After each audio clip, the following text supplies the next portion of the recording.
بسم اللہ الرحمن الرحیم۔ السلام علیکم۔ نماز فجر کا وقت وہ خاص وقت ہے جب اللہ تعالیٰ کی رحمتیں بندوں پر برستی ہیں، اور جو شخص اس وقت اللہ کی عبادت کرتا ہے وہ اللہ کے قریب ہوتا ہے۔ لہٰذا نماز فجر کو مضبوطی سے قائم رکھو تاکہ اللہ کی رحمتیں تمہاری زندگی کے ہر لمحے کو منور کریں۔ آج انشاءاللہ سورہ البینہ کی آیت نمبر 1 سے سٹارٹ کریں گے۔ اس کا ترجمہ اور تفسیر تفہیم القرآن سے بیان کروں گی جو اہل سنت جماعت کے لیے ہے۔ سورہ البینہ قرآن مجید کی ایک اہم سورت ہے جو مدینہ منورہ میں نازل ہوئی۔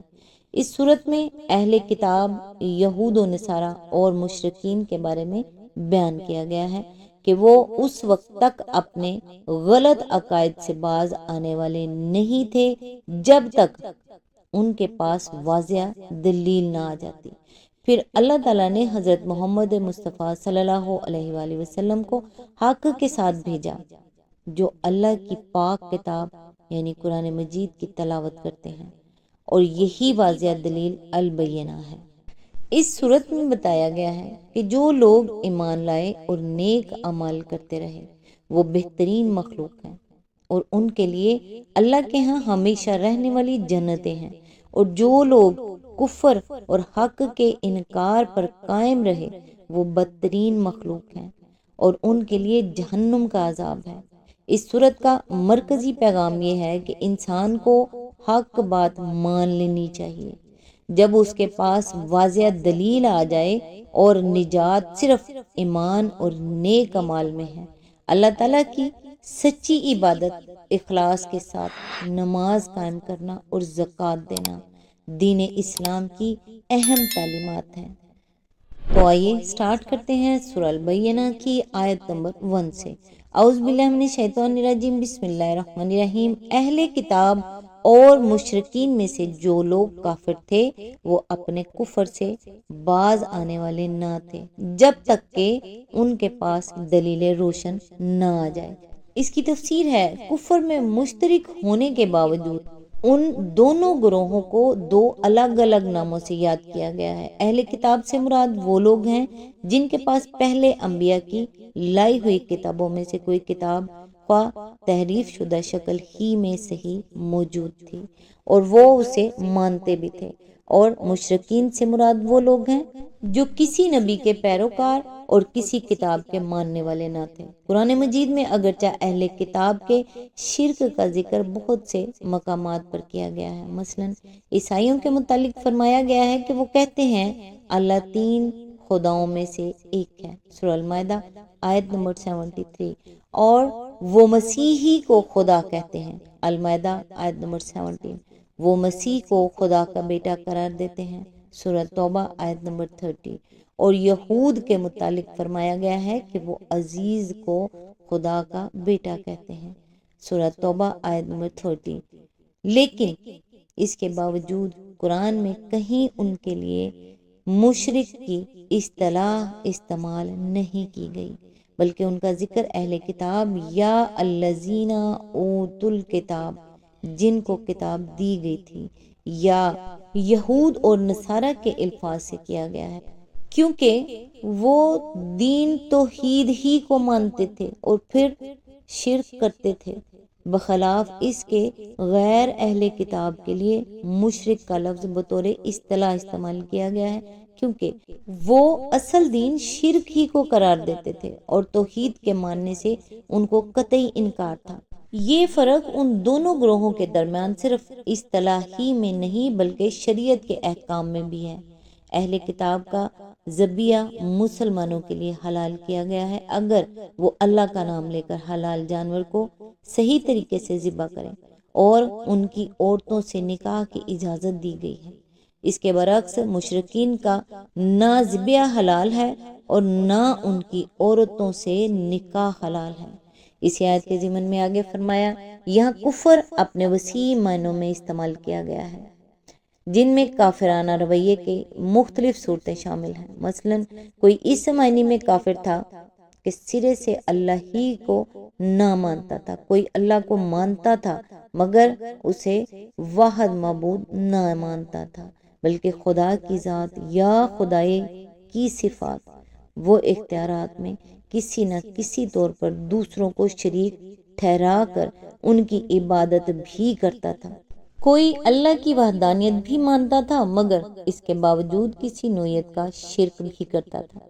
کوئی خدا کو مانتا تھا مگر اس کے نبیوں کو نہیں مانتا تھا اور اس ہدایت کو قبول کرنے کا قائل نہ تھا جو انبیاء کے ذریعے سے آئی ہیں۔ کوئی کسی نبی کو مانتا تھا اور کسی دوسرے نبی کا انکار کرتا تھا۔ کوئی آخرت کا منکر تھا۔ غرض مختلف قسم کے کفر تھے جن میں لوگ مبتلا تھے۔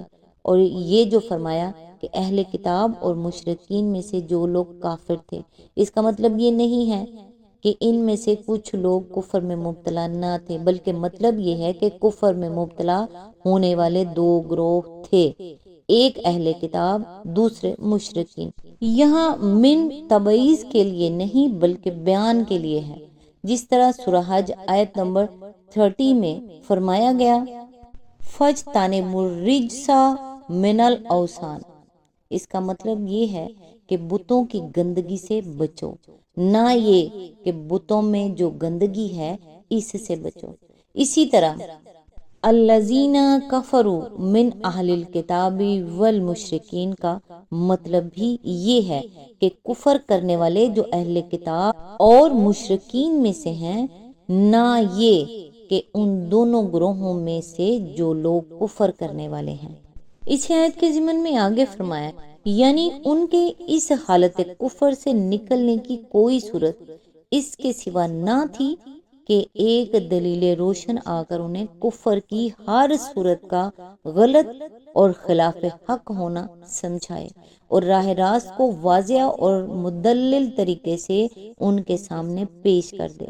اس کا یہ مطلب نہیں ہے کہ اس دلیل روشن کے آ جانے کے بعد وہ سب کفر سے باز آ جانے والے تھے، بلکہ اس کا مطلب یہ ہے کہ اس دلیل کی غیر موجودگی میں تو ان کا اس حالت سے نکلنا ممکن ہی نہ تھا۔ البتہ اس کے آنے کے بعد بھی ان میں سے جو لوگ اپنے کفر پر قائم رہیں اس کی ذمہ داری پھر انہی پر ہے۔ اس کے بعد وہ اللہ سے یہ شکایت نہیں کر سکتے کہ آپ نے ہماری ہدایت کے لیے کوئی انتظام نہیں کیا۔ یہ وہی بات ہے جو قرآن مجید میں مختلف مقامات پر مختلف طریقوں سے بیان کی گئی ہے۔ مثلا سورہ نحل میں فرمایا وَعَلَى اللَّهِ قَصْدُ السَّبِيلِ، یعنی سیدھا راستہ بتانا اللہ کے ذمہ ہے، آیت نمبر 9۔ سورہ لیل میں فرمایا راستہ بتانا ہمارے ذمہ ہے، آیت نمبر 12۔ اے نبی، ہم نے تمہاری طرف اسی طرح وحی بھیجی ہے جس طرح نوح اور اس کے بعد کے نبیوں کی طرف بھیجی تھی۔ ان رسولوں کو بشارت دینے والا اور خبردار کرنے والا بنایا گیا تاکہ رسولوں کے بعد لوگوں کے لیے اللہ پر کوئی حجت نہ رہے۔ سورہ نساء آیت نمبر 163 to 165۔ اے اہل کتاب، تمہارے پاس ہمارا رسول حقیقت واضح کرنے کے لیے رسولوں کا سلسلہ ایک مدت تک بند رہنے کے بعد آ گیا ہے تاکہ تم یہ نہ کہہ سکو کہ ہمارے پاس نہ کوئی بشارت دینے والا آیا نہ خبردار کرنے والا۔ سو لو، اب تمہارے پاس بشارت دینے والا اور خبردار کرنے والا آ گیا۔ سورہ المائدہ آیت نمبر 19۔ آیت نمبر 2 یعنی اللہ کی طرف سے ایک رسول جو پاک صحیفے پڑھ کر سنائے۔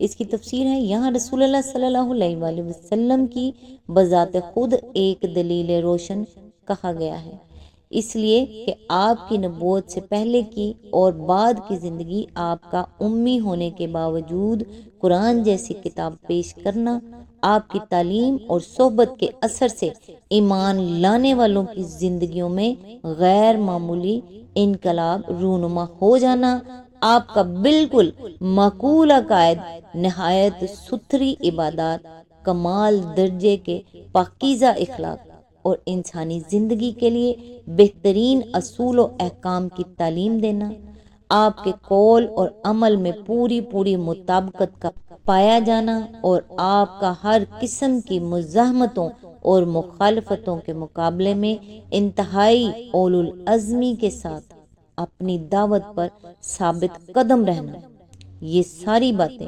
اس بات کی کھلی علامات تھیں کہ آپ اللہ کے رسول ہیں۔ اسی آیت کے ضمن میں آگے فرمایا لغت کے اعتبار سے تو صحیفوں کے معنی ہیں لکھے ہوئے اوراق، لیکن قرآن مجید میں اصطلاحاً یہ لفظ انبیاء پر نازل ہونے والی کتابوں کے لیے استعمال ہوتا ہے، اور پاک صحیفوں سے مراد ہیں ایسے صحیفے جن میں کسی قسم کے باطل، کسی طرح کی گمراہی و ضلالت اور کسی اخلاقی گندگی کی آمیزش نہ ہو۔ ان الفاظ کی پوری اہمیت اس وقت واضح ہوتی ہے جب انسان قرآن مجید کے مقابلے میں بائبل اور دوسرے مذاہب کی کتابوں کا بھی مطالعہ کرتا ہے اور ان میں صحیح باتوں کے ساتھ ایسی باتیں لکھی ہوئی دیکھتا ہے جو حق و صداقت اور عقل سلیم کے بھی خلاف ہیں اور اخلاقی اعتبار سے بھی بہت گری ہوئی ہیں۔ ان کو پڑھنے کے بعد جب آدمی قرآن کو دیکھتا ہے تو اسے اندازہ ہوتا ہے کہ یہ کتنی پاک اور مطہر کتاب ہے۔ آج تک کے لیے بس اتنا ہی، نیکسٹ انشاءاللہ آیت نمبر 3 سے سٹارٹ کریں گے۔ اللہ تعالیٰ سے دعا ہے، ہم پناہ مانگتے ہیں زمین و آسمانی آفتوں سے، پریشانیوں اور بیماریوں سے، ناگہانی موت سے، اور ہم سوال کرتے ہیں خوشگوار زندگی کا، اچھی موت کا اور ایسی واپسی کا جو ذلت اور رسوائی سے خالی ہو۔ آمین ثم آمین۔ نیکسٹ ویڈیو تک کے لیے دعاؤں میں یاد رکھیے گا۔ اللہ حافظ۔